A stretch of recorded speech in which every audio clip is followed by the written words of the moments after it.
जय श्री कृष्णा मित्रों, एक बार आपका फिर से स्वागत है हमारे एचएस जीवन स्टोरी चैनल पर। अगर आप हमारे चैनल पर नए हैं तो कृपया हमारे चैनल को सब्सक्राइब करें और वीडियो को लाइक करें और अच्छे कमेंट किया करें। प्रिय दर्शकों, आज हम फिर से एक नई वीडियो, नई जानकारी को लेकर हाजिर हुए हैं आप लोगों के समक्ष। प्रिय मित्रों, आज की जो जानकारी है, आज का जो प्रसंग है, बड़ा ही ज्ञानवर्धक और बड़ा ही मोटिवेशनल है। प्रिय दर्शकों, आज इस वीडियो में जानेंगे द्रौपदी और कर्ण के बीच क्या संबंध है। कर्ण कुंती का अवैध पुत्र था जो एक क्षत्रिय के रूप में पैदा हुआ था, लेकिन परिस्थितियों ने उसे सारथी के रूप में पाला। यदि परिस्थितियों ने उसे सारथी का पुत्र बनने के लिए बाध्य नहीं किया होता तो क्या वह द्रौपदी के लिए उपयुक्त वर था? हाँ, कर्ण में अन्य सभी पांडवों की तुलना में बहुत विशिष्ट गुण थे। कर्ण एकमात्र पांडव थे जो अपनी सुरक्षा के लिए सोने की बाली और दिव्य आभूषण लेकर पैदा हुए थे। इस सुरक्षा के कारण उसे कोई नहीं मार सकता था।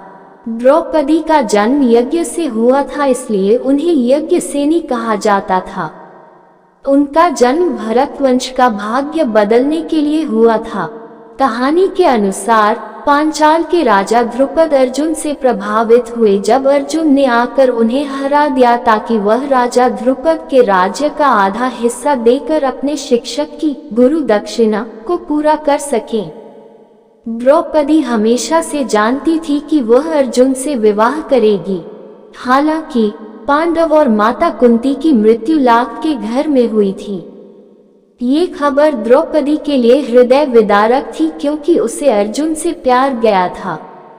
द्रौपदी के स्वयंवर में जब कर्ण भाग लेने आया तो द्रौपदी को उम्मीद थी कि कर्ण प्रतियोगिता जीतेगा क्योंकि वह उसे अर्जुन समझ रही थी। उन्होंने कभी भी कलाकारों के आधार पर कर्ण की भागीदारी का विरोध नहीं किया। द्रौपदी के भाई धृष्टद्युम्न ने कहा कि कानूनों के अनुसार केवल क्षत्रिय या ब्राह्मण के रूप में पैदा हुआ व्यक्ति ही राजकुमारी से शादी कर सकता है। द्रौपदी को कर्ण से सहानुभूति थी क्योंकि वह अपनी जाति के आधार पर अयोग्य था। दुर्योधन के अनुरोध के अनुसार कर्ण ने स्वयंवर में भाग लिया। दुर्योधन स्वयंवर में भाग लेने और द्रौपदी को अपने लिए जीतने के लिए कर्ण का उपयोग करना चाहता था। कर्ण कभी भी स्वयंवर में जाना नहीं चाहता था क्योंकि वह जानता था कि वह भाग लेने के लिए सही व्यक्ति नहीं है।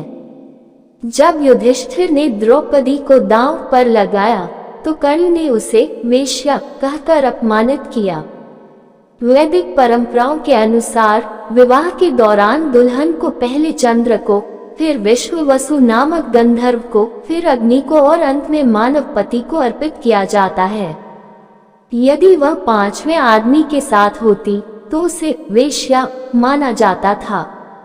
कर्ण द्वारा द्रौपदी को वेश्या कहने का एक कारण ये भी है। द्रौपदी को वेश्या कहने पर कर्ण को ग्लानि महसूस हुई।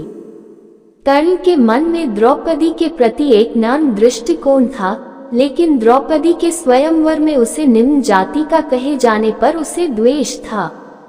महाराष्ट्र के जम्बुल आख्यान नामक लोक नाटक के अनुसार द्रौपदी ने स्वीकार किया कि वह अपने पति से अधिक कर्ण से प्यार करती थी और उसे जाति के कारण उससे विवाह न करने का पछतावा था। उसने कहा कि अगर उसने कर्ण से विवाह किया होता तो वह खुश होती और दुशासन द्वारा उसे निर्वस्त्र नहीं किया जाता।